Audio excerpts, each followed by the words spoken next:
चाणक्य के विचार। बीत गया उसके लिए हमें परेशान नहीं होना चाहिए, ना ही हमें भविष्य के बारे में चिंतित होना चाहिए। विवेकी पुरुष केवल वर्तमान क्षण से निपटते हैं। सांप के दांत में, मक्खी के मुंह में और बिच्छू के डंक में जहर होता है, परंतु दुष्ट मनुष्य इससे अतृप्त है। एक अशिक्षित व्यक्ति का जीवन कुत्ते की पूंछ की तरह बेकार है, जो ना तो उसके पिछले शरीर को ढकती है और ना ही कीड़े के काटने से बचाती है। जब तक आपका शरीर स्वस्थ और नियंत्रण में है और मृत्यु दर है, अपनी आत्मा को बचाने का प्रयास करें। जब मृत्यु निकट हो तो तुम क्या कर सकते हो? वह जो हमारे मन में रहता है वह निकट है, हालांकि वह वास्तव में दूर हो सकता है, लेकिन जो हमारे दिल में नहीं वह दूर है, भले ही वह वास्तव में पास हो। नैतिक उत्कृष्टता व्यक्तिगत सुंदरता के लिए एक आभूषण है। धर्मी आचरण, उच्च जन्म के लिए सीखने में सफलता और धन के लिए उचित खर्च। किसी व्यक्ति की उत्पत्ति का अनुमान उसके व्यवहार से, उसके मूल स्थान का उसके स्वर से और उसके भोजन के सेवन का अनुमान उसके पेट के आकार से लगाया जा सकता है। पृथ्वी सत्य की शक्ति द्वारा समर्थित है। यह सत्य की शक्ति है जो सूर्य को चमकाती है और हवा चलती है। वास्तव में सभी चीज़ें सत्य पर टिकी हुई हैं। अपने व्यवहार में बहुत ईमानदार ना हो, क्योंकि जंगल में जाकर आप देखेंगे कि सीधे पेड़ कट जाते हैं और टेढ़े खड़े रह जाते हैं। हमें सदैव वही बोलना चाहिए जो उस व्यक्ति को प्रसन्न करे, जिससे हम कृपा की अपेक्षा रखते हैं। जैसे शिकारी जब हिरण को मारने की इच्छा करता है तो वह मधुर गीत गाता है।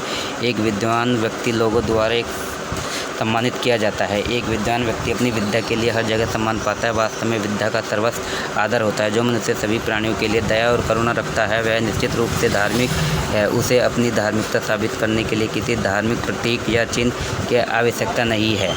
जहाँ ये 5 व्यक्ति न हो वहाँ एक भी दिन न रुके। एक धनी व्यक्ति, एक वैदिक विद्या में परमगत ब्राह्मण, एक राजा, एक नदी और एक वैद्य। वह जो नाशवान के लिए जो अविनाशी है उसे त्याग देता है, जो अविनाशी है उसे खो देता है और निसंदेह उसे खो देता है जो नाशवान भी है। कठोर लोगों को नर्म बनाना, दूर वालों को अपनी ओर आकर्षित करना। यदि वो हमारा बुरा करे तो हम अपना लक्ष्य समझकर भी उनसे सदा प्रेम रखना चाहिए।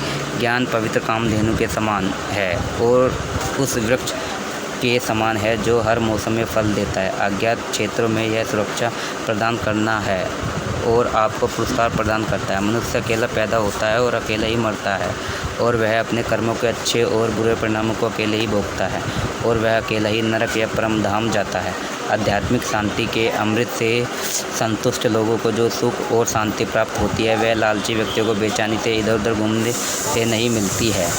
ब्राह्मण की ताकत उसकी विद्या में है, एक राजा की ताकत उसकी सेना में है, एक वैश्य की ताकत उसके धन में है और एक शूद्र की ताकत उसकी सेवा के दृष्टिकोण में है। एक उत्कृष्ट बात जो शेर से सीखी जा सकती है वह यह है कि मनुष्य जो कुछ भी करने का इरादा रखता है उसे पूरे दिल और जोरदार प्रयास के साथ करना चाहिए। संतुलित मन के समान कोई तपस्या नहीं है और संतोष के समान कोई सुख नहीं है। लोभ जैसा कोई रोग नहीं और दया जैसा कोई पुण्य नहीं। अपमानित होकर इस जीवन को सुरक्षित रखने से तो मर जाना ही अच्छा है। प्राणों की हानि क्षण भर का दुख देती है, परंतु अपमान जीवन में प्रतिदिन दुख लाता है।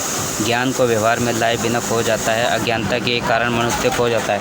एक सेनापति के बिना एक सेना खो जाती है और एक स्त्री पति के बिना खो जाती है। जिसका ज्ञान किताबों तक ही सीमित है और जिसका धन दूसरों के कब्जे में है वह जरूरत पड़ने पर ना तो ज्ञान का उपयोग कर सकता है और ना ही धन का। कई बुरी आदत अतिभोग के माध्यम से विकसित की जाती है और बहुत से एक अच्छी सजा से ली। इसलिए अपने बेटे के साथ साथ अपने शिष्य को भी मारो, उन्हें कभी शामिल ना करें। हेलो फ्रेंड्स, मेरे चैनल को सब्सक्राइब करें और लाइक करें, ज़्यादा से ज़्यादा कमेंट करें, शेयर करें।